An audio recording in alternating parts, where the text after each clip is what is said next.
दिनैनि भिडिअआ जोबोद इन्टारेस्टिं जागोन जे हराव मानो लेंहरो कन्ट्रेक्टरफोरखौ बुंनाय बादि मोनदोंमोन राजु नार्जारिया बिक्रम आदाखौ नाथाय गावसिनि माखासे सिंनि खोथाफोरखौसो बिथाङा रायजोफोरनि सिगाङाव एग्लुंनानै होनाय जादों। स' दिनैनि भिडिअआ जोबोद इन्टारेस्टिं नोंथांमोना जोबजासिम नायलांबानो जाबाय। बिनि सिगां नैबे भिडिअ क्लिप्सखौ नोंथांमोना नायग्रोबानो जाबाय। आङो ठिकादार हिसाबै माने राजु नार्जारि बिथां आदाया बुंदों सानाव मा होनो BPFनि केम्पिं खालामो मोनाव बिल UPPLनियाव बिल बियो प्रमद बर' बिथांनियाव बिल बिया आं सोरनियाव बिनो नङा होमबा सरकारा सोरनि प्रमद बर' बिथांनिथ' सरकार बिनियाव बिया आं सोरनियाव बिनो आरो मा बुंबावदों मा हराव होनदोंना हरावलाय मानोथो लेंहरो बिथांमोना ठिकादारखौ मोनावसो लेंहरो मिथिबाय मोनाव मानो लेंहरो आंथ' बिल मोननोनो फैसा होना दोनदों आं 18 लाख मिथिबाय बिल मोननोनो फैसा लाना दोनदों आंनिफ्राय मानो लेंहरो बिसोर मोनाव सानावबाथ' फैसा साननायखौ नुगोन नालाय नरे मोनावलाय मानोथो लेंहरो आरो आं जुदि UPPLआव थांनो थाखाय आं रायलायदोंबा आंनो फैसाखौ होजोब आङो मा आं हारसिं नङा 1000 जन मानसि मागोन नङा होमबा दाबोथ' 126 कोटि ना मा फैसा ओरैनो दङ BTCआव रानाखै होदो UPPLआव लाना थांदो नङा होमबा फैसाखौ एकाउन्टआव थ्रोब सोग्रोलाय नरे मा लाना थांजोबगोन ना सोग्रो आदा राजुआ बुंनानै बिक्रमा UPPLआव फैसिगोन हो बेनो 12-15 कोटिसो एकदो लाना फैजोबगोन ना होलाय नरे निकलाट'नि बेखौ प्रमद बर'नि डिपार्टमेन्टआनो आं लिरना हरबाय माने प्रमद बर'आ चिफ इडुकेसन डिपार्टमेन्टनि प्रमद बर'नि लिरनाय जाबाय प्रमद बर' सार बिथाङानो बुंहरबाय देयार इज न' गभर्नमेन्ट एमेन्डमेन्ट बिल बे 10टा कलेजाव जेबो गभर्नमेन्ट एमेन्डमेन्ट बिल जायाखै माने बेयाव जिर' होननानै बे बुंबाय बेखौ सोर बुंदों राजु नार्जारि आदाया सोंलाय बै बा प्रमद बर' सारनियाव नङा रे बिनियाव सोङो बिक्रमा बेखौ हरबायना बिक्रम नों मानो हरना लानाय दाथ' नै एभिडेन्सआ थाहैबायना 10टा कलेज जायोखौ प्रमद बर' सारानो गावनो बुंनाय जायाखै होनबा बिनिनो चिफ नङा रे मा होनना बुंनो दा आदा राजु नार्जारिखौ प्रमद बर' सारा खोनथाम बोरलानि थिरदो गावखाबाय खनसे आथेङाव खनसे बिखायाव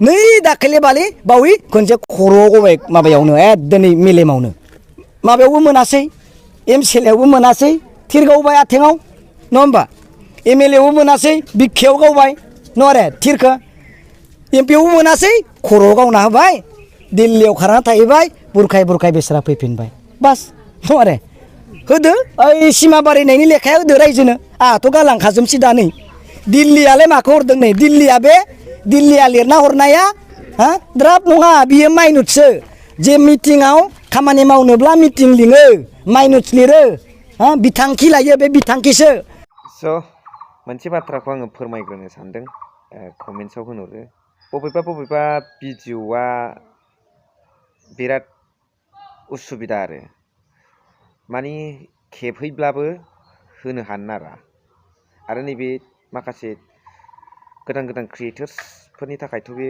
भिडिअ केमेरा बसायनायफ्राव बिराद थाल लानांगौ जायो लग' थग'फोरखौ मालायनिखौ ओंखायनो होनाय समाव बिराद थाल लानांगौ जायो बेनिफ्राय उइदाउट पारमिसनथ' नों हाखाया होलाबायनो ओमफ्राय मोनसेया जाहैबाय जोङो खेबोबाबो बेवहाय BPF UPPL सोरबा कंग्रेस होननाय साननाय फैया माने एस ए होल बड' हिसाबै हारिनि माखासे सम्पति हिसाबै अबेखौबा होनो बिराद गोसोआव आख' फाख' मोनो आरो बेखायनो अबेखौबा होनाय जाया एसे हारि हिसाबै आरो बर' हारि हिसाबै बेखौ गुवार जाथि उथा सेन्टिमेन्टआव होनाय जाया बेवहाय पार्टि फुर्टिनि खोथा सानथ'आ आरो बेखायनो अबेखौबा होआ भिडिअआव नङाबालाय लाम होजोबनो हायो खेबनाय माने साननाय फैयो आरो दा बेल'नो खार'ना अबेखौबा भिडिअआव खेबहैब्लाबो होयैनि खार'ना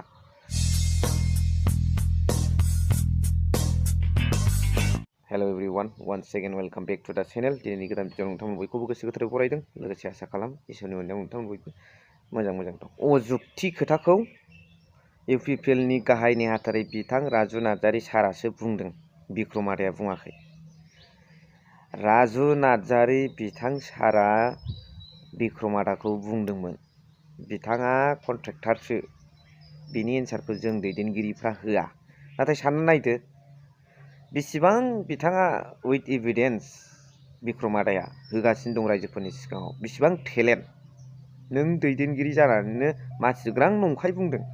बिटिआर सुक्तिनि गेजेरजों 10टा कलेजेसफ्रा प्रभिन्सियेलाइज जाबाय होननानै नोंथाङा दासिमबो बुंगासिनो दं। बे खेत्रआवनो आदा बिक्रमा लेखा बिलाइ दिरुन आसाम स्टेटआ बेखौ मावनो हाला, नोंथांमोनानो बिटिआरआव मावनानै लादो होननानै बुंगासिनो दं। बेनिफ्राय जे नोंथाङा आदा बिक्रमखौ बुंदों राजु नार्जारि सारा सानाव बिपिएफनि जानानै खोथा बुङो, हराव बिल बिनो थाखाय जोंनियाव इउपिपिएलनियाव फैयो होननानै। दा बेखौनो बिक्रम आदाया बुंदों जे सरकारनाव बिलखौ बिजाबा सोरनावथो बिनो। बाथ्रा सैथो, नंगौना नङा रायजो राजाफोर? आरो बिक्रम आदाया बुंदों जे मोनायाव मानो लेंहरो कन्ट्रेक्टरफोरखौ। नोंगौ, थारैनो नोंथांमोना गोसो होनो गोनां बाथ्राया बेनो जे राजु नार्जारि बिथाङा बिक्रम आदाखौ एटेक खालामदों बादि मोनदोंमोन, नाथाय गावसिनि सिंनि जे पलिसि पारसेन्ट लानाय बेसो बेरखांबाय। भिडिअ क्लिपसआव नोंथांमोना खोनाखाबाय नङा होमबा? हराव मानो लेंहरदों? पारसेन्ट लानो। कन्ट्रेक्टरफोरखौ हराव मानो लेंहरो? पारसेन्ट लानो। सेक्रेट रायज्लायनो, फैसानि खोथा रायज्लायनो पारसेन्ट। सानावबा जाया नालाय बे पारसेन्ट फैसा होनाया। दा बेखौ होनदों, 18 लाखनि खोथा होनदों बिक्रम आदाया। अब्ला नायदो नोंथांमोना सोरखौ बुंदों, गावखौनो गाव एरखुनानै लानाय जादों।